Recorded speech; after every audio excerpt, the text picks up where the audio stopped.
हमें परेशान नहीं हो, हमारे बच्चों की नौकरी लगनी चाहिए। ये ऐसे ऐसे बच्चे धक्के खाते फिर तो किस लिए पढ़े ये गरीब आदमी ने कैसे कैसे पढ़ाए हैं और ये आज बेचारे धक्के खा रहे हैं किस लिए क्या है। हमें यूँ चाहिए, हमारे बालकों की नौकरी चाहिए हमें। सरकार तो कहती है कि हमने 2 करोड़ नौकरियां दी है। दिए होंगे जिन्हें दिए, तुम्हें दिए होंगे, हमें ना दिए भैया।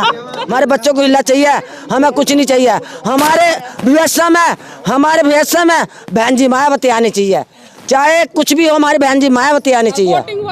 नमस्कार दोस्तों, मैं सागर कुमार, आप देख रहे हैं द न्यूज रेड। जैसे आज हम दक्षिण विधानसभा क्षेत्र में लिसाड़ी गांव में आए हुए हैं, जिसे एक दलितों का एक बाहुल्य क्षेत्र माना जाता है। आइए जनता की राय क्या है, वो किस मुद्दे पर वोट करना चाहते हैं, आइए आपको दिखाते हैं और बात कराते हैं। क्या नाम है जी आपका? मेरा अंकुर भारती नाम। किन मुद्दों पर, एक युवा है आप, किन मुद्दों पर आप वोट करना चाहते हैं? रोजगार के मुद्दे पर हम वोट करेंगे। रोजगार के मुद्दे पर, जैसे कि सरकार अभी बीजेपी की सरकार है, वो कहती है कि हमने युवाओं को रोजगार दिया है, महंगाई कम करी है, उस पर क्या कहना चाहिए? आज आप देख सकते हैं महंगाई किस स्तर पर है, आसमान छू कर रखी है और रोजगार के नाम पर सिर्फ एक आश्वासन दिया है, लेकिन रोजगार धरातल पर नहीं मिला। सरकार कहती है कि हमने 69,000 टीचरों को भर्ती कराया है, उसमें भर्तियाँ कराई है। 69,000 आप देख सकते हैं, अभी तक भी वो भर्तियाँ कंप्लीट नहीं हुई हैं और अभी हाल ही में यूपी टेट कराया था और नीति इतनी खराब है कि आप यूपी टेट भी संपन्न नहीं करा पाए, आपका पेपर लीक करा बैठे हैं अपना। बहुत सारी हैं, अगर आपके स्तर अपने स्तर पर पेपर भी सही नहीं करा पाए, पेपर लीक करा दिया क्योंकि आपको फिर वैकेंसी देनी पड़ती अगर आप टेट करा देते तो। ऐसे ही हमारे साथ एक युवा है, हम उनसे बात करना चाहेंगे कि क्या आप किन मुद्दों पर आप वोट करना चाहते हैं? हम रोजगार के मुद्दे पर वोट करना चाहते हैं, क्योंकि आप देख सकते हो तो यूपी पुलिस विभाग में 2018 के बाद कोई वैकेंसी नहीं आई है। आप देख सकते हो कोरोना के कारण जो छात्र हैं वो बेरोजगारी से कितना विचलित हो गए हैं और जो महंगाई है वो महंगाई इसी स्तर पर पहुंच गई है। जो सिलेंडर 400 रुपये का आता था वही सिलेंडर आज 900 रुपये का आता है और सब्सिडी तो खाई और बहुत सारी मुद्दे हैं। अभी देख सकते हो आप, सड़क भी देख सकते हो, सड़क का क्या हाल है। यहाँ से जाके देख सकते हो क्या पानी भर रहा है, निकासी की दर, पानी की निकासी की दर भी नहीं। बहुत सारे मुद्दे हैं और शिक्षा का स्तर तो ऐसे बना दिया है इन्होंने कि स्कूलों में दलिए बट रहे हैं। जैसे बच्चे प्रमोट करते हैं, प्रमोट हो रहे हैं बच्चे, अरे उनके लिए मतलब अब अच्छी एक पहल ऐसी कही जाए उन्हें अच्छा रोजगार मिले। अच्छा, अब की बार किसकी सरकार है? ये तो बताना मुश्किल है। जो फाइट लग रही है सपा और भाजपा में लग रही है, लेकिन बहुमत किसी को नहीं मिलेगा, पूर्ण से बहुमत किसी को नहीं मिलेगा। ऐसे ही हमारे साथ कुछ महिलाएं जुड़ चुकी हैं, हम उनसे बात करना चाहते हैं कि सरकार कहती है कि हमने महिलाओं के लिए सम्मान दिया है, महिलाओं का सम्मान किया है, हम उनसे बात करना चाहते हैं। क्या नाम है जी आपका? क्या कहना चाहते हैं सरकार के बारे में, या आप किन मुद्दों पर वोट करना चाहते हैं?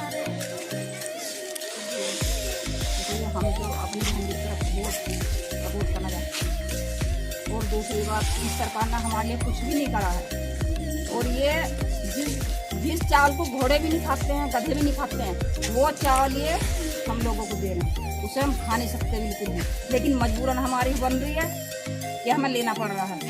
बाकी बच्चे हैं, बीएड भी कर रखे हैं, एमए भी कर रखे हैं, सब धक्के खाते फिर रहे हैं, किसी को मिला नहीं है। सरकार तो कहती है कि हमने 2 करोड़ नौकरियां दी है। दिए होंगे, लेकिन हमारे दलितों के बच्चे बिल्कुल बेकार हुए फिर रहे हैं और हमें इसमें कोई सुविधा नहीं दी कोई भी। ऐसे ही हमारे साथ एक अम्मा है, हम उनसे पूछना चाहेंगे क्या राशन आपको मिल रहा है? बिल्कुल नहीं मिल रहा मुझे, बिल्कुल नहीं मिल रहा राशन, बिल्कुल नहीं मिल रहा। 1 साल से ज्यादा हो गया, काट कूट का निफरा में करा। अच्छा, तो आपकी बार किसकी सरकार लाना चाहिए? मायावती की। मायावती में ऐसा क्या है? कुछ हो चाहे उसके, मायावती ने बहुत कुछ करा था हमारे में, घर तक ढेर पड़े हमारे रहने को, हम ये सरकारी में उसके बाद में परेशान हो रही है, ये परेशानी कोई नहीं दिखा रही है, लेकिन हम ये बाहर जाकर देख रहे हैं सरकार में तो पानी का इतना बुरा मर रहे हैं। सरकार तो कहती है इतने केस ऐसे हैं और बड़े लड़की को खींच रहे हैं, नहीं आ रहा। जगह जगह जब हमने ये फार्म भरे जब तो दे दिया उन्होंने सिलेंडर, और अब ये दे रहे हैं 1000 रुपए का सिलेंडर। तो अब कहाँ से लाएं? जब हम कमाई नहीं रहे तो कहाँ से लाएंगे? राशन दे रहे हैं, तेल वगैरह सारी चीजें दे रहे हैं। कोई चीज खाएंगे तो अच्छी नहीं लगती, तो डलता ही नहीं है। ये 900 रुपए का दे रहे हैं, ये कह रहे कि सब्सिडी आएगी लेकिन सब्सिडी बंद कर दी उन्होंने। राशन दे रहे हैं, कंच पीस के दे रहे हैं नमक में। तो कुछ युवा जुड़ चुके हैं, हम उनसे बात करना चाहेंगे कि किन मुद्दों पर वो वोट करना चाहते हैं। देखिए, जैसे कि हम सभी जानते हैं कि युवा देश की रीढ़ की हड्डी होते हैं, और आज वर्तमान सरकार ने जो भी किया यूथ के लिए तो सब नेग्लिजिबल है, क्योंकि आज का यूथ ही बेकार पड़ा है। और यदि देश का रीढ़ की हड्डी जो देश के कंधों पर अपने संभाले होते हैं वही बेरोजगार है, भूखा मर रहा है, तो वो कहाँ जाएगा? आज अच्छे से पढ़ा लिखा व्यक्ति भी MA है, BEd है, PhD होल्डर भी है।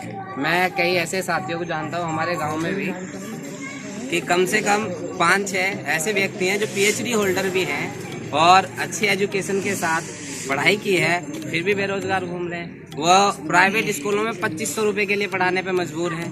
जिस व्यक्ति ने पूरी ज़िंदगी अपनी एजुकेशन के लिए लगा दी, वो 2500 रुपये के लिए धक्का खा रहा है, स्कूलों में जाकर छोटे पढ़ा रहे हैं। प्राइवेट स्कूलों का हालत यही हो चुकी है।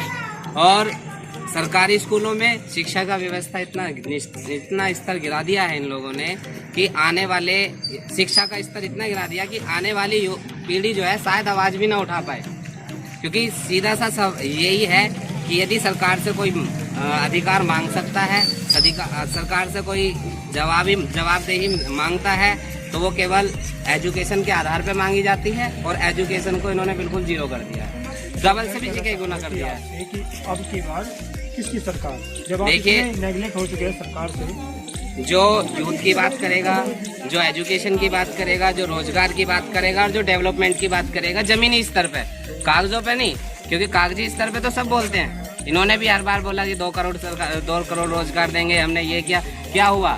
केवल और केवल कागजी स्तर पर कार्रवाई हुई, जमीनी स्तर पे कुछ नहीं हुआ है। जमीनी स्तर पे हालात बद से बदतर हुए हैं। जो थे वो भी, जो जिन बच्चों के पास या जिन लोगों के पास रोजगार था वो भी खत्म हुआ है। और एक मैं कहता हूं कि आर्थिक संकट के दौर से भारत गुजर रहा है। आप कहते हैं कि विकास नहीं हुआ है, सरकार कहती है कि सरकार ने हाईवे बनाए हैं, एक सड़क को दूसरी सड़क से जोड़ा है। ये मैं बोलता रहा हूँ, कागजी कार्रवाई हुई है, कागज के अलावा जमीनी स्तर पर कोई काम नहीं हुआ है। यदि इन्होंने काम किया है बस फित्ते काटे हैं, वो भी वो पुरानी सरकार ने जो काम किए 2-4 उन्हें इम्प्लीमेंट किया और अपने नाम से श्रेय लिया, और कुछ नहीं किया है। ऐसे ही हमारे साथ एक युवा और है, हम उनसे पूछना चाहेंगे कि किन मुद्दों पर आप वोट करना चाहते हैं। मुद्दा तो सर पहली बात तो रोजगार का ही है, और उसके बाद अपने ना सुचारू रूप से चलने का जीवन यापन करने में किसी भी दौर पर देख लो आप, किसी भी उसमें कि हर जगह महंगाई और अपना भ्रष्टाचार और ये सब। जैसे कि अब आप लखीमपुर का ही आप केस में उठा लो, गृह राज्य मंत्री के लड़के टोनी ने उसने किसानों पर चढ़ा दी FIR कई घंटे बाद, और उनकी गिरफ्तारी कई घंटे बाद। अरे कहाँ से फिर वो हो गया, कहाँ से फिर तुम्हारा अपराध पे कम तुम कर रहे हो, उन्हें तुम बचाने को कर रहे हो, भाजपा सरकार, योगी जी सरकार। अब बताओ ऐसे, और कभी भी हिंदू मुस्लिम सिख ईसाई चारों हैं, ना कि सिर्फ हिंदू हैं यहाँ पर। तो इसलिए सबको लेकर ना चलना चाहिए, जब जाके सरकार आगे दौर में बनेगी। अब ठीक है भाई, राम मंदिर बना अच्छी बात, हम उनका स्वागत करते हैं, लेकिन फिर मथुरा में अरे ईसाई भी तो है, बौद्धिस्ट भी तो है, मुसलमान भी तो है, सभी हैं, तो इनका भी सोचो ना। ये बस अपने हिंदू हो तो मतलब उनका भी सब हटा के चलो, ये वाली चीज़ कहीं ना कहीं योगी जी कहते हैं कि 80 बनाम 20%। हाँ, उसका क्या मतलब, क्या कहना? उसका मतलब मैंने जैसे कि सुना है, देखा है न्यूज़ में और भी, तो वे ना कहते हैं कि 20% तो वो हैं लोग जो मतलब कि अपराधी हैं, वो तो हमें वोट देंगे नहीं, और 80% वो हैं जो है ना राम राम करते हैं, जो राम धर्म। तो यार कोई एक बात तो बताओ, यदि कोई ईसाई है, जब लोकतंत्र का मतलब क्या होता है कि है ना जनता के हित में काम करना, वे है ना हमारे नहीं है स्वामी, हम उनके हैं स्वामी, कायदे में ये है। सही बात है। लेकिन कायदे में आजकल उल्टा ही चल रहा है, राजनीति जो हो रही है वो ना सत्ता ऐसे धर्म की राजनीति हो रही है। कोई भी ऐसा नहीं कि हाँ भाई भाईचारे वाली। आजकल क्या है, आप भी देखते हो, हम भी देखते हैं, मुसलमान थोड़े से बेचारे ऐसे डर सी क्या है, कुछ ऐसी स्थिति है लेकिन वो क्यों है ऐसा? अरे देश तो सबका ही है। आज़ादी के समय में बताओ कौन नहीं था साथ में? क्या मुसलमान नहीं थे? उन्होंने दी क्या जान, या फिर हिंदू लिया है बस उन्हें वजह था क्या कि वहाँ से लेके अब वो कंगना रनौत वाला वो आया था कि हाँ 2014 मिली हमें तो आज़ादी। शहीदों का अपमान करा, महापुरुषों का अपमान करा उन्होंने, इतनी बड़ी बात कहकर सुरक्षा मिल गई और फिर उसे Z+ सुरक्षा दी और फिर उसको ना बचाने के लिए अरे उसके ऊपर एक्शन लिया था। FIR होती जब वो जाकर जेल में जैसे भी होता है होता, यानी भाई साहब ऐसे ही हमारे साथ एक बुजुर्ग है, हम उनसे पूछना चाहेंगे कि आपकी बात आप किसको सपोर्ट करें? सरकार तो BSP के सरकार हम चाहते हैं।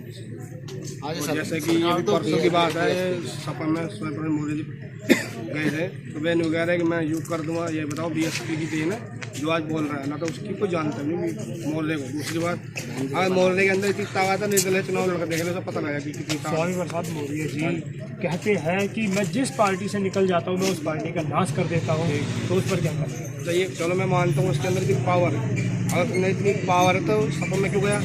अकेला चुनाव लड़ा अपने दम पर, पता लगा कि कितना पानी कितना दम है।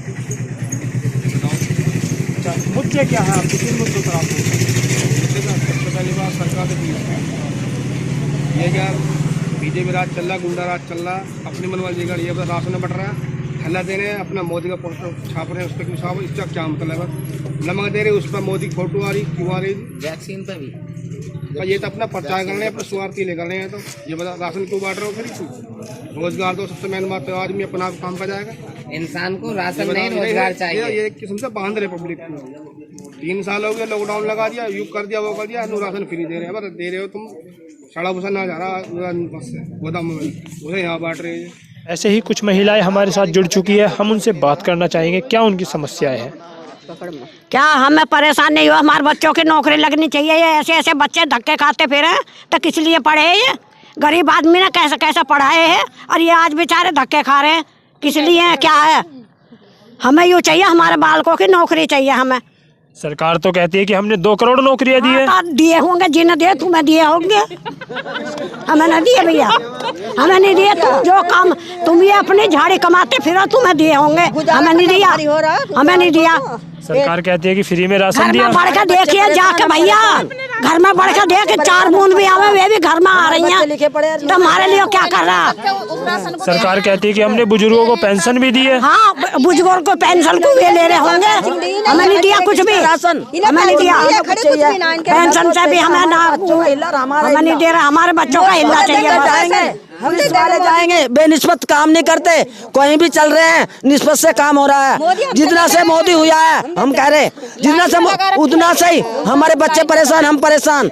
हमें चाहिए हिल्ला, हमारे बच्चों को हिल्ला चाहिए, हमें कुछ नहीं चाहिए। हमारे भविष्य में बहन जी मायावती आनी चाहिए, चाहे कुछ भी हो, हमारी बहन जी मायावती आनी चाहिए। आपको हमने दिखाया, महिलाओं से भी बात कराई, युवाओं से भी बात कराई जो कल का भविष्य है, और कहना यह है कि लोगों की सड़कें नहीं बन पा रही हैं, युवाओं को रोजगार नहीं मिल पा रहा है, तो ये एक अग्रिम समस्या बहुत ज़्यादा बनी हुई है। और हम आपको आगे भी खबरें ऐसी दिखाते रहेंगे, लगातार बने रहिए। कैमरामैन राहुल के साथ, धन्यवाद।